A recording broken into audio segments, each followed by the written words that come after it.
بسم اللہ الرحمن الرحیم۔ السلام علیکم۔ School based assessment 2024 to 25 mid term grade 7 کا اردو کا گیسٹ پیپر آج ہم آپ کے ساتھ شیئر کریں گے۔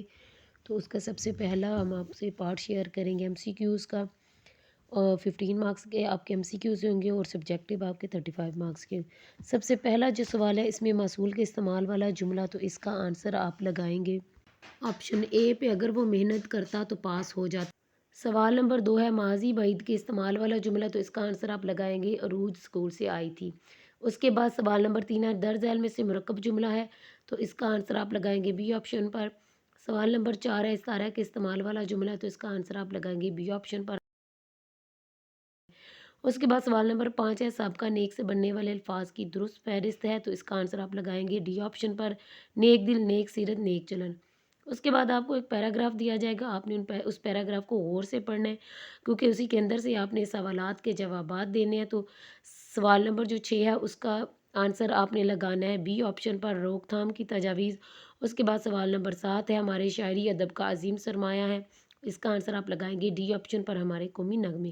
اس کے بعد سوال نمبر 8 ہے مسلمانوں میں سیاسی شعور پیدا ہوا، تو اس کا آنسر آپ لگائیں گے سی آپشن پر، پرجوش ادب سے۔ اس کے بعد سوال نمبر 9 ہے قومی تشخص اور آبادی کا جذبہ پروان چڑھایا، تو اس کا آپ آنسر لگائیں گے اے آپشن پر۔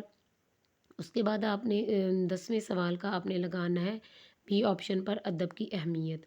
اس کے بعد جو سوال نمبر 11 ہے اس میں آپ کو ایک موضوع دیا جائے گا جس پر آپ نے مضمون تحریر کرنا ہے، تو وہ موضوع ہوگا آپ کا اتفاق۔ اس کے بعد سوال نمبر 12 ہے اس میں درج ذیل اشعار کی تشریح لکھی ہے، آپ نے 15 نمبر کی تشریح لکھنی ہے۔ نظم ہے زندگی ہے مختلف جذبوں کی ہمواری کا نام، آدمی ہے شلجم اور گاجر کی ترکاری کا نام۔ یہ شعر آپ کو دیے جائیں گے، آپ نے ان کی تشریح لکھنی ہے۔ اس کے بعد سوال نمبر 13 ہے درج ذیل نظم پارے کو سنیں اور پوچھے جانے والے سوالات کے جوابات بتائیں۔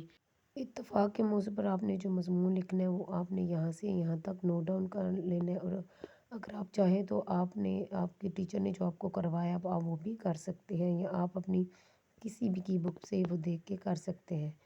اس کے علاوہ اس کے بعد جو آپ کو شعر کی تشریح دی جائے گی تو وہ آپ نے یہاں سے یہاں تک آپ نے نوٹ ڈاؤن کر لینی ہے۔ اگر آپ چاہیں تو آپ نے جو پہلے سے کی ہوئی ہے تو وہ بھی آپ کر سکتے ہیں۔ اس کے بعد جو لاسٹ کوشچن ہے اس کا آنسر آپ نے یہاں سے یہاں تک اینڈ تک نوٹ ڈاؤن کر لینا ہے۔ تو یہ تھا ہمارا آج کا گیسٹ پیپر۔ اللہ آپ کو کامیاب کرے اور مجھے دعا میں یاد رکھیں۔ اللہ حافظ۔